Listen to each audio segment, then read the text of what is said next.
నాటు చిక్కుడుకాయ టమాటా కర్రీ ఎప్పుడైనా తిన్నారా? ఎలా చేయాలి అనుకుంటున్నారా? అయితే ముందుగా టమాటాలను, ఉల్లిపాయలు, పచ్చిమిర్చి అన్ని చిన్న చిన్న ముక్కలుగా కట్ చేసి పక్కన పెట్టుకోండి.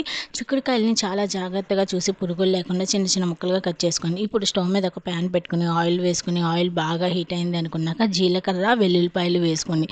ఇవి వేగాక ఉల్లిపాయలు, పచ్చిమిర్చి కొంచెం పసుపు వేసుకుని బాగా కలుపుకొని ఒక 10 నిమిషాల పాటు వేపుకోండి. ఉల్లిపాయలు, పచ్చిమిర్చి పచ్చివాసన పోయాక ముందుగా కోసి ఉంచుకున్న టమాటాలు కోసి ఇంకో 10 నిమిషాల పాటు బాగా వేపుకోండి. టమాటాలు కూడా బాగా వేగాయి అనుకున్నాక ఫైనల్‌గా ముందుగా కోసి ఉంచుకున్న చిక్కుడుకాయలు వేసి అందులో మీకు టేస్ట్‌కి తగ్గట్టు ఉప్పు కూడా వేసి కొంచెం వాటర్ పోసి మూత పెట్టి బాగా ఉడికించుకోండి.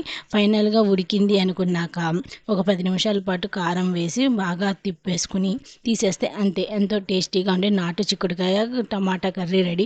మీరు కూడా ట్రై చేసి టేస్ట్ ఎలా ఉందో కామెంట్స్‌లో చెప్పండి. ప్లీజ్ సబ్స్క్రైబ్ రాధమ్మ వంటలు. మన వీడియోస్ చూస్తున్నారు కానీ సబ్స్క్రైబ్ చేయట్లేదు. Please subscribe.